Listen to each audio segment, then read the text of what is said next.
देखिए, नीट छात्रा के पूरे मामले में अब बड़ा बदलाव ये है कि जांच राज्य की एसआईटी से निकलकर सीबीआई के पास चली गई है।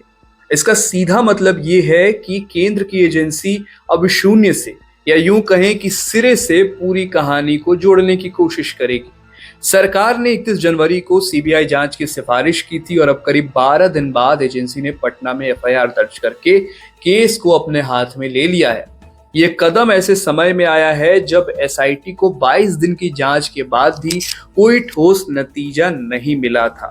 डीएनए के 18 सैंपल फेल हो गए, एम्स की विशेषज्ञ राय जांच अब तक नहीं हो पाई और परिवार लगातार ये कह रहा था कि उन पर दबाव बनाया जा रहा है।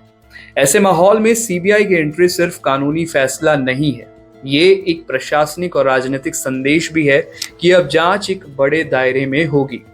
आप इसको बिल्कुल स्पष्ट तरीके से समझिए कि जब किसी केस में राज्य स्तर पर भरोसे को लेकर सवाल खड़े होने लगते हैं, तब सरकार अक्सर केंद्रीय एजेंसी को आगे कर देती है ताकि जांच की विश्वसनीयता पर उठ रहे सवाल शांत हो सके। विधानसभा सत्र शुरू हुआ है। आप देख रहे होंगे बजट सत्र के दौरान भी विधानसभा सदन के अंदर, परिषद में भी और बाहर भी लगातार जो विपक्ष है वो लगातार शब्दों से हमला कर रहा है और ऐसे में ये फैसला राजनीतिक दबाव से पूरी तरह अलग है। ऐसा कहना बहुत मुश्किल है कि सीबीआई को जांच सौंपा गया है, लेकिन आधिकारिक तौर पर तर्क यही है कि निष्पक्ष और वैज्ञानिक जांच के लिए सीबीआई जो है वो बेहतर विकल्प है। अब जरा एसआईटी की स्थिति को समझिए।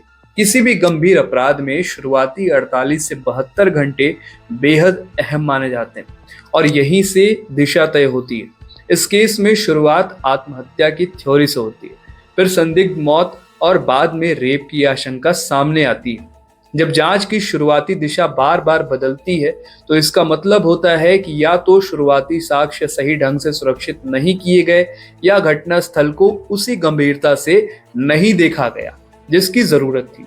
अब आप समझिए कि डीएनए रिपोर्ट को जांच का निर्णायक बिंदु माना गया कि डीएनए रिपोर्ट की इनका इंतजार करते हैं, डीएनए सैंपल लेते हैं, लेकिन जब 18 डीएनए सैंपल भी मैच नहीं हुए तो जांच जैसे ठहर सी गई। एम्स की राय का इंतजार लगातार किया जा रहा था, लेकिन उससे पहले ही केस ट्रांसफर हो गया। इससे यह संकेत मिलता है कि राज्य स्तर पर जांच की विश्वसनीयता को लेकर दबाव काफी बढ़ चुका था। अब सीबीआई के सामने सबसे बड़ी चुनौती समय है। घटना को कई दिन बीत चुके हैं। डिजिटल फुटेज ओवरराइट हो सकते हैं, मोबाइल डेटा जो है वो सुरक्षित रखना बहुत बड़ी चुनौती है, गवाहों के बयान समय के साथ जो है वो डर के चलते भी बदल सकते हैं, कई बड़ी वजहों से बदल सकते हैं। सीबीआई को अब हर कड़ी को दोबारा जोड़ना होगा। पोस्टमार्टम रिपोर्ट, एफएसएल की रिपोर्ट, संभावित AIIMS opinion, call detail record, tower location, CCTV footage, इन सब का टाइमलाइन मिलाना होगा और अगर एक भी डेटा सेट मेल नहीं खाता तो बचाव पक्ष कोर्ट में इसका फायदा उठा सकता है। दूसरी बड़ी चुनौती होगी कि पहले जांच में जो कमियां रही हैं उन्हें कैसे संतुलित किया जाए। देखिए, अगर सीन ऑफ क्राइम समय पर सील नहीं हुआ या फॉरेंसिक ऑडिट से देर से हुआ तो अदालत में ये सवाल जरूर उठेगा कि आखिर इन प्रक्रियाओं में देर क्यों हुई। सीबीआई को यह दिखाना होगा कि वो नई जांच को स्वतंत्र तरीके से, निष्पक्ष तरीके से और वैज्ञानिक आधार पर कर रही है, न कि सिर्फ पुरानी फाइल को आगे बढ़ाते हुए। तीसरा पहलू जो है वो बेहद महत्वपूर्ण पहलू है और वो है भरोसे का। परिवार ने पहले ही दबाव और असंतोष की बात की है। किसी भी ऐसे केस में पीड़ित परिवार का विश्वास बहुत महत्वपूर्ण होता है।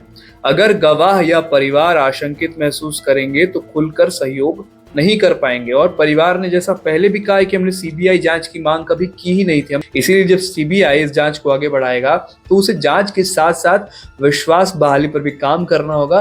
और अंत में ये बात भी है कि ये सिर्फ एक आपराधिक केस नहीं रह गया, ये कानून व्यवस्था, बिहार की कानून व्यवस्था को, जांच की तरीके को, राजनीतिक जवाबदेही को, ये हर चीज से जुड़ा मामला बन गया है और सबकी नजर इस पर है कि क्या सीबीआई उन सवालों का जवाब दे पाएगी जो एसआईटी और पटना पुलिस नहीं दे पाई। क्योंकि जनता की नजर में नहीं है, सिर्फ न्याय मिलना जरूरी नहीं है, जनता की नजर में ये है कि स्पष्ट और पारदर्शी तरीके से न्याय होता हुआ दिखाई भी देना चाहिए। तो इन तमाम चीजों को लेकर सीबीआई कौन सा रुख अपनाती है, देखने वाली बात होगी। विचार लाइव देख रहे थे आप, मेरा नाम है विकास सिंह, धन्यवाद।